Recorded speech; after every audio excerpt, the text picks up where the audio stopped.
ஜோதிட நண்பர்கள் அனைவருக்கும் என்னோடய அன்பான வணக்கங்கள். என்னிடம் ஜாதகம் பார்ப்பவர்களும் ஆன்லைன் மூலம் தொடர்பு கொள்பவர்களும் என்னுடைய கான்டாக்ட் நம்பரில் தொடர்பு கொள்ளலாம். ஆன்லைனில் ஜாதகத்தை பார்த்துக்கலாம். இது வரைக்கும் நான் புதன் பகவான் 8 இடங்களில் இருக்கையில் என்ன மாதிரி பலன்கள் கொடுப்பார் அப்படிங்கிறத சொல்லியிருந்தேன். அதே மாதிரி என்னுடைய வீடியோக்கள் பார்க்குறோம், சப்ஸ்கிரைப் பண்ணிக்கோங்க.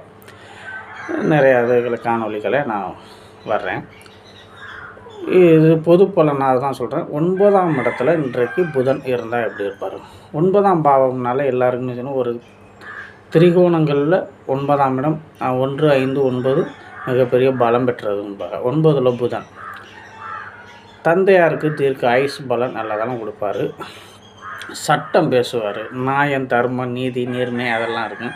ஆன்மீக சிந்தனைக்கு வழிவகுக்கக்கூடியது இந்த 9ஆம் இடம்தான். ஆன்மீக சிந்தனை, புகழ், மரியாதை, கௌரவம், நேர்மை இதெல்லாம் 9ல் புதன் இருப்பவருக்கு சட்டம் பேசுகிறது, தாராளமான மனகுணத்தை கொடுக்க, சங்கீதத்தில் ஆர்வம், நகைச்சுவை உணர்வு, குறும்புத்தனம் எல்லாமே இருக்கும். வாக்கு சாமர்த்தியம், பரம்பரையாக உள்ள புகழ். என் மூதாதையரை விட்டுட்டு போயிருப்பாங்க. அந்த புகழ், மரியாதை, கௌரவத்தை இவர் அதை காமந்து பண்ணிக்கிட்டு இருக்கிற மாதிரி சூழ்நிலை. எல்லாருடைய நட்புகள் எல்லாமே வியாபாரங்களுக்கு அதி முக்கியத்துவம் 9ல் புதன் இருக்குது. நல்ல வியாபாரத்தில் நுணுக்கங்கள் எல்லாமே இருக்கும்.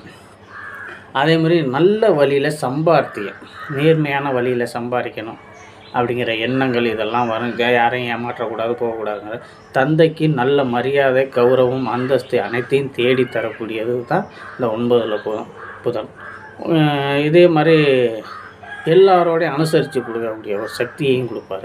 சம்பாத்திய வளர்ச்சி, முன்னேற்றம், மாமன் உறவை கொடுக்கக்கூடியது இந்த புதன்ங்கிறதுனா. அப்புறம் மாமனால் எனக்கு ஏதோ ஒரு வழியில் சப்போர்ட்டுகள், உதவிகள் அதெல்லாம் கிடைக்கும். தாய் வழி உறவுங்கிற சூழ்நிலையில் மாமனால் எனக்கு ஒரு ஆதாயம், கல்வியினால் முன்னேற்றம். கல்விக்கு அதி முக்கியத்துவம் புதன் தான். கல்வி முன்னேற்றத்தை கொடுக்க, வெளிநாட்டில் பயணம் செஞ்சு அங்கே போய் படிப்பது இதெல்லாம் இந்த 9ல் இருக்கிற புதனுக்கு நல்ல வளர்ச்சியை கொடுக்கும். சம்பாத்தியம், செல்வாக்கு எல்லாமே இருக்கும். ஆன்மீக சிந்தனையும் நல்லா இருக்கும். நன்றி, வணக்கம்.